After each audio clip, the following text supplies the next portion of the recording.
कोई इंसान ये नहीं कह सकता कि मेरी तहकीक आखिरी और हतमी तहकीक है। साइंस बड़ी तरक्की पे है, लेकिन कोई वैज्ञानिक ये नहीं कह सकता कि जो मैं कह रहा हूं वो मेरी आखिरी तहकीक है, इसके आगे और कुछ नहीं। ऐसा नहीं।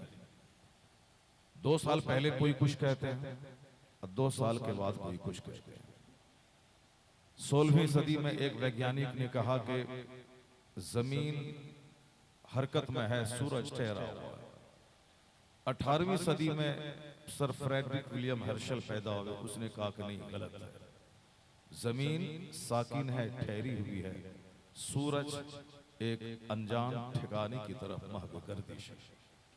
पता ये चला कि बड़ा से बड़ा वैज्ञानिक क्यों ना हो, वो आदमी है, और आदमी की हर तहकीक पे अलग से तहकीक हो सकती है और उसकी तहकीक कमजोर हो सकती है, और हर आए दिन नई नई तहकीकात के दरवाजे खुलते चले जा रहे हैं। इसलिए कुरान करीम पढ़ने का मतलब है कि वो फाइनल बात है, इसके आगे कुछ भी नहीं हो सकता है। कुरान शरीफ की बात जहां आ गई तो अब चूंकि वो आदमी का कलाम ही नहीं है कि कोई दूसरा ताकतवर आदमी उससे मजबूत कलाम ले आए, चूंकि वो खालिक कायनात का कलाम। अब आखिरी बात वहां सिवाय सरेंडर करने के और कोई दूसरा रास्ता नहीं।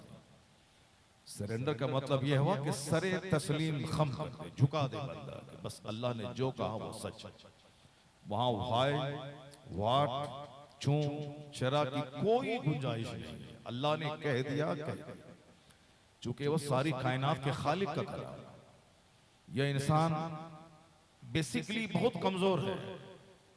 जो इंसान आज हवाओं में उड़ रहा है, समंदर की वादी में गोता लगा रहा है, जिस इंसान को बड़ा घमंड है आज, यह इंसान कमजोरी का पुतला है। कुरान कहता है फलियंजुरिल इंसान मिम्मा खुलिक खुलिक मिम्मा इंदाफिक यखरुजु मिन बैनि सुल्बि वत्तराइब इन्नहु अला रजइही लकादिर। इस आयत करीमा को हर मुसलमान को पढ़ना चाहिए और दूसरों को सिखाना भी चाहिए और बताना भी चाहिए। ज्यादा बकवास करने वाला अक्लमंद नहीं होता है, जो जितना ज्यादा अक्लमंद होता है वो उतना ही ज्यादा खामोश रहता है। चूंकि जब अक्ल कमजोर होती है तो जबान तेज हो जाती है, और जब अक्ल पुख्ता होती है तो जबान खामोश रहती है, दिमाग तेज हो जाता है। दिमाग तेज होने का मतलब है कि बंदा गौर व फिक्र का आदी हो जाता है, बंदा सोचने समझने का आदी होता है, रिसर्च उसकी जिंदगी का हिस्सा बन जाती है।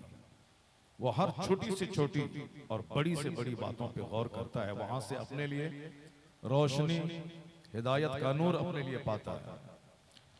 तो इंसान कमजोरी का पुतला है। इस आयत करीमा में अल्लाह ने क्या कहा, आदमी को अपनी पैदाइश पे गौर करना चाहिए। वो पैदा हुआ कैसे, इंसान पैदा हुआ है कैसे, एक पानी के जंप करते हुए कतरे से पैदा हुआ, यानी वो पानी का कतरा जो बाप की रीढ़ की हड्डी और माँ के सीने की हड्डी से निकलता है।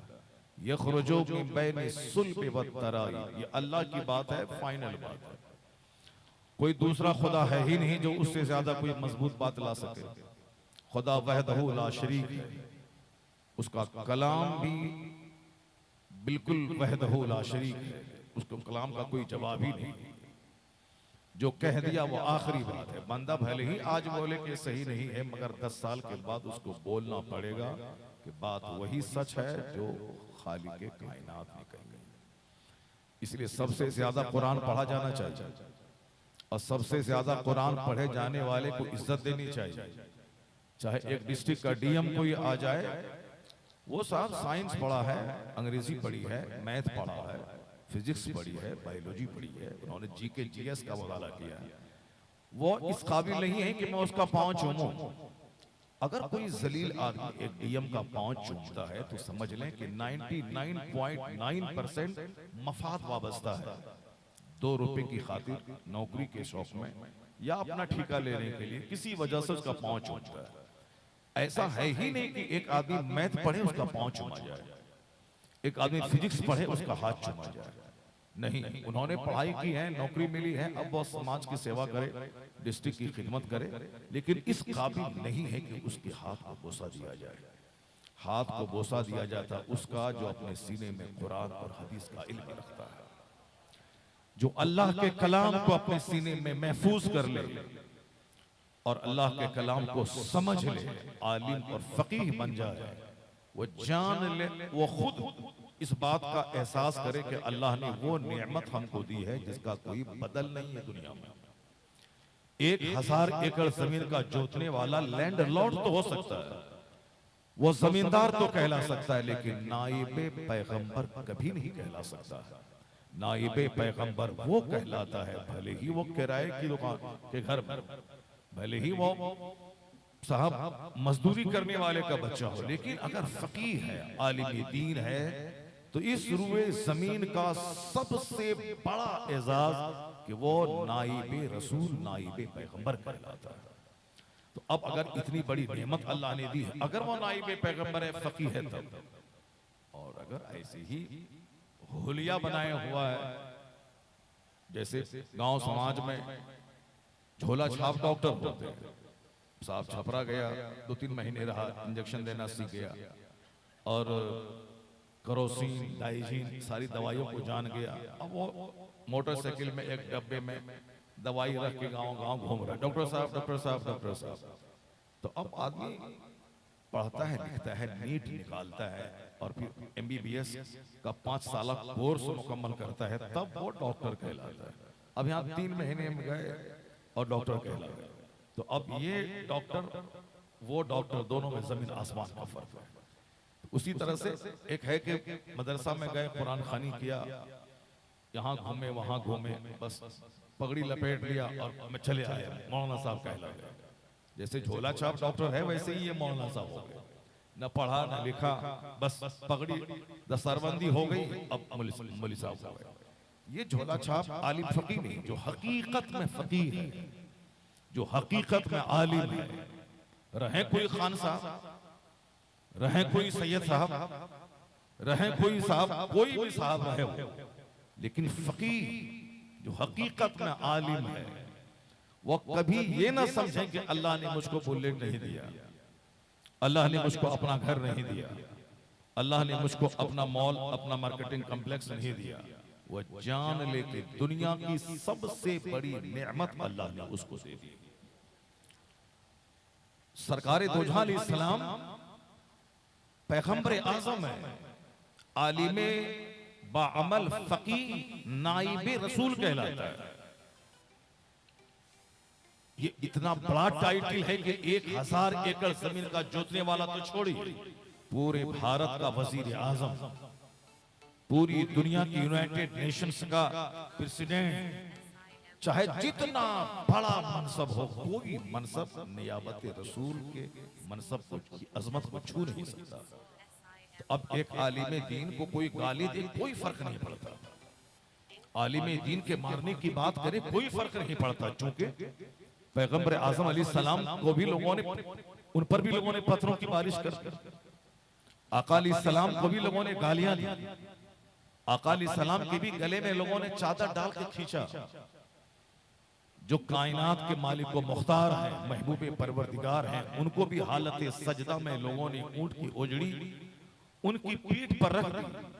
यानी कोई ऐसा टॉर्चर का, तकलीफ का तरीका काफिरों ने नहीं छोड़ा, मगर आज उनसे दुश्मनी करने वाले किसी काफिर का कोई बच्चा दुनिया में मौजूद नहीं है, उनका कोई नाम लेने वाला मौजूद नहीं है, मगर जिन्होंने तकलीफें सही, जिन्होंने दीन का काम नहीं छोड़ा, जिन्होंने अल्लाह की तरफ से मिली हुई जिम्मेदारी को बहुस्नो खूबी निभाया, आज उनका नाम 200 करोड़ मुसलमानों के नाम के साथ जुड़ा हुआ है। मोहम्मद अहमद, मोहम्मद समद, मोहम्मद कमर, मोहम्मद तौसीफ, मोहम्मद इसरार, मोहम्मद मशकूर, मोहम्मद मंजूर। ये लफ्ज़े मोहम्मद का क्या मतलब होता है? ये लफ्ज़े मोहम्मद का मतलब है कि वह बंदा मोहम्मद अरबी का गुलाम है, ये उनका फॉलोवर है। 200 करोड़ लोग दुनिया में हैं जो मोहम्मद अरबी का नाम अपने नाम के साथ जोड़कर गुलामी मुस्तफा का सबूत दे रहे हैं। ये तो हो गए जो उनका कलमा पढ़ने वाले। इसके अलावा एक बड़ी आबादी है दुनिया की जो आका अलैहिस्सलाम की तालीमात से फैज़याब हो रही है। बहुत सारे लोगों ने कलमा नहीं पढ़ा मगर उसे मुस्तफा की हजारों हदीसें याद है। उनके मार्गदर्शन की रोशनी में वो अपनी जिंदगी के दिन गुजार रहे हैं। अपनी जबान से प्यारे मुस्तफा की जबरदस्त तारीफ और तौसीफ बयान कर रहे हैं।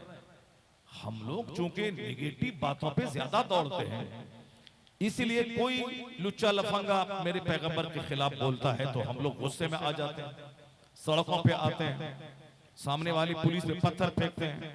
जबकि गाली कोई महाराष्ट्र का कोई एक पापी पाखंडी दिया, लेकिन हम उसको सामने वाली पुलिस को पत्थर मारने लगते हैं, क्योंकि हमारी नजर इसी पे है कि उसने मेरे पैगंबर को गाली दी। एक बंदा गाली दिया, 1000 बंदा है जो हमारे पैगंबर की तारीफ रोजाना कर रहा है।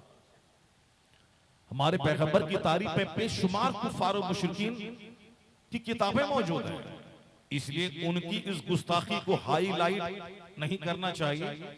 जिन्होंने मुस्तफा की तारीफ की है, उस तारीफ के जुमले को हर स्कूल, हर दफ्तर, हर कॉलेज, हर मुसलमान के घर में होना चाहिए, ताकि दुनिया जान ले कि एक कोई खसीस आदमी मुस्तफा के खिलाफ बोला है, 99 आदमी मुस्तफा की तारीफ में रद्दुल लिसान देता है। ये उनका जबरदस्त जवाब है। ये हमें भड़काना चाहता है, ये हमें भड़का के अपना हीरो बनना चाहता है। ये मुझे सड़कों पे ला के हमारी प्रॉपर्टी पे बुलडोजर चलाने का नापाक सपना देख रहा है। सब्र के ताल्लुक से मौला अली ने कहा था, जो मौला अली बहादुरों के सरदार है। ऐसा नहीं कि सब्र का मतलब बुज़दिली है। मौला अली बहादुरों के सरदार का नाम है। मौला अली मुश्किल कुशा शेर खुदा का नाम है। मौला अली सैफुल्लाह अल्लाह की तलवार का नाम है। मौला अली इस्लामी शानो शौकत बुलंद करने वाले प्रे फाइटर का नाम है। मौला अली जिसके बारे में आला हजरत ने कहा कि वो मैदान जंग में जब होते थे तो मौला अली को सलाम करने के लिए दुश्मनों की तलवारों के सर झुके रहते थे।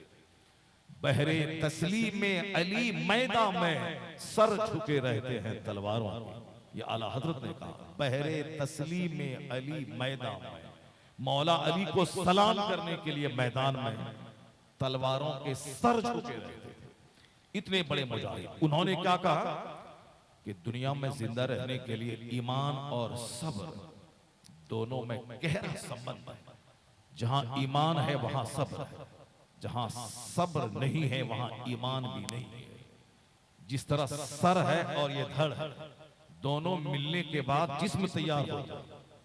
सोचने समझने की सारी सलाहियतें ब्रेन में हैं, और आदमी के हाथ पांव सारे पार्ट्स को कंट्रोल करने वाला ये हेड है, ये सर है, ये सरदार है। इसलिए हेलमेट पहनने का आदेश है कि अगर हाथ टूटे, पांव टूटे, कुछ भी टूटे, सबका मुनासिब इलाज है। और बंदा चाहे व्हील चेयर पे रहे मगर वो जिंदा रहेगा। मगर ये ब्रेन ही अगर खतरे में पड़ जाए तो बंदा वो नाकारा है, मुर्दे से बदतर है। चूंकि सोचने समझने की सलाहियत खत्म हो जाए तो वो जिंदा रहने के बावजूद मुर्दे से बदतर है। इसलिए ब्रेन सलामत रहना चाहिए। ये ब्रेन ही है जो सारे पार्ट्स को गाइड करता है।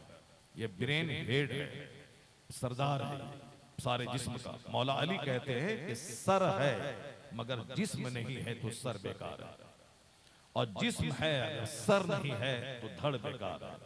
तो दोनों के मिलने से एक जिस्म बनता है।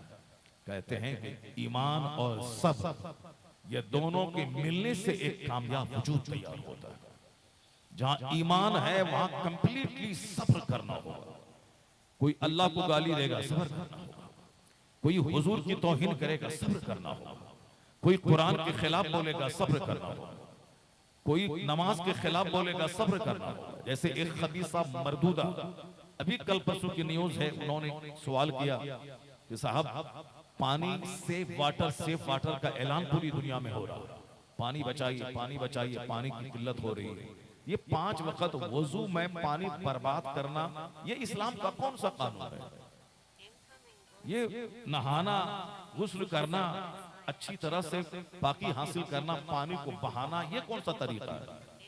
ये नेचुरल रिसोर्सेस के खिलाफ खिलवाड़ है कि आप पानी को आप घटाना चाहते हैं, जबकि उस खबीसा को यह सोचना चाहिए कि वजू करना है नमाज पढ़ने के लिए।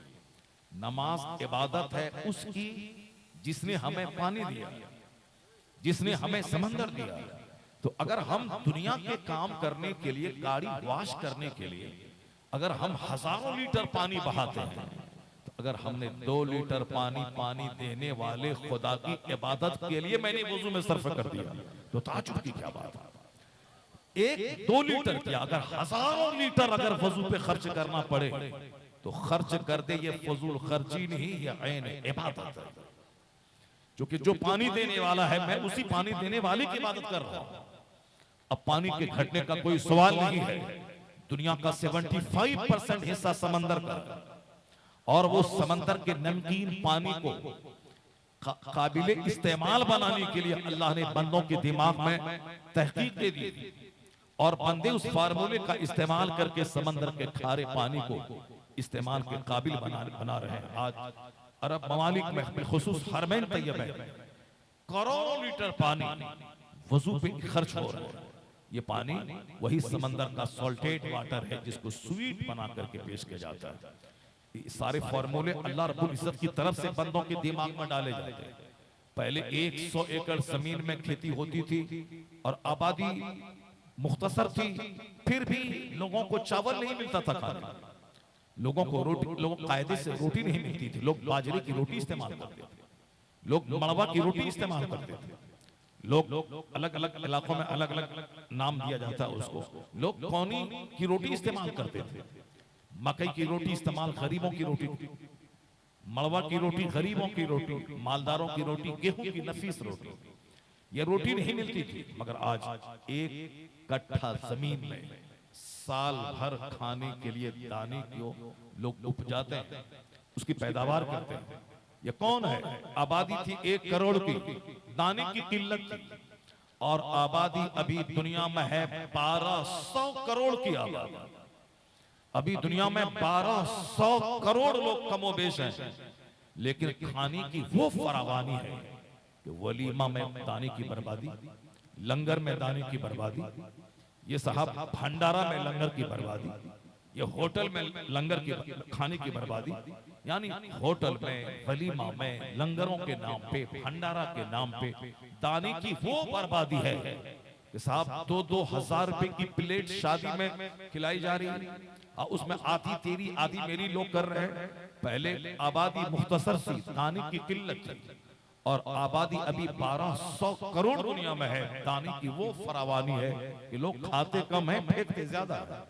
कौन है जो पहले 100 एकड़ जमीन में उतनी फसल देता था कि साल में तंगी हो जाती थी, और आज 1 बीघा जमीन में इतनी फसल वो दे रहा है कि 50 आदमी के खाने के लिए काफी होता है। तो ए बंदा, तू सोच मत, तू सिर्फ अपने खालिक की इबादत कर, तो आबादी कम रहे, खिलाने वाला वही खुदा है। आबादी हजारों करोड़ की हो जाए, खिलाने वाला वही है। आबादी मुख्तसर रहे, ये जमीन पे वही आबाद करने वाला है। आबादी खरबों की हो जाए, यही जमीन उसके लिए काफी हो जाएगी। हुजूर ने कभी कहा था कि हज करने वाले लोग जितने भी आ जाए वादी मीना में, मीना की वादी माँ के यूटेरस रहम बच्चादानी की तरह है। जब बच्चा 1 दिन का होता है, जब वो पानी के 1 कतरे की सूरत में वो उसी बच्चादानी में रहता है, और जब बच्चा 3 केजी का हो जाता है, उसके हाथ, उसके पांव, उसकी आंख, उसकी नाक, सारा पार्ट तैयार होता है, वो उसी बच्चादानी में रहता है। 1 कतरा पानी की मानिंद है तो उसी में है, और 3 केजी का हो जाए वो उसी बच्चादानी में है। तो वादी मीना माँ की बच्चादानी की तरह है कि 1 लाख हाजी आए तो भी वो वहां रहे, और 100 करोड़ हाजी आ जाए तो भी वादी मीना में समा जाए। सुभान अल्लाह, सुभान अल्लाह। नारे तकबीर, नारे रिसालत। उलमाए अहले सुन्नत हजरत मुफ्ती शहरयार खान साहब क़िबला, जामिया अशरफिया हसनुल उलूम फैजान इल्म कॉन्फ्रेंस, नारे तकबीर, नारे रिसालत, सुभान अल्लाह। पानी अल्लाह रब्बुल इज्जत की दी हुई नेमत है, उस गलत काम में उसका इस्तेमाल नहीं होना चाहिए।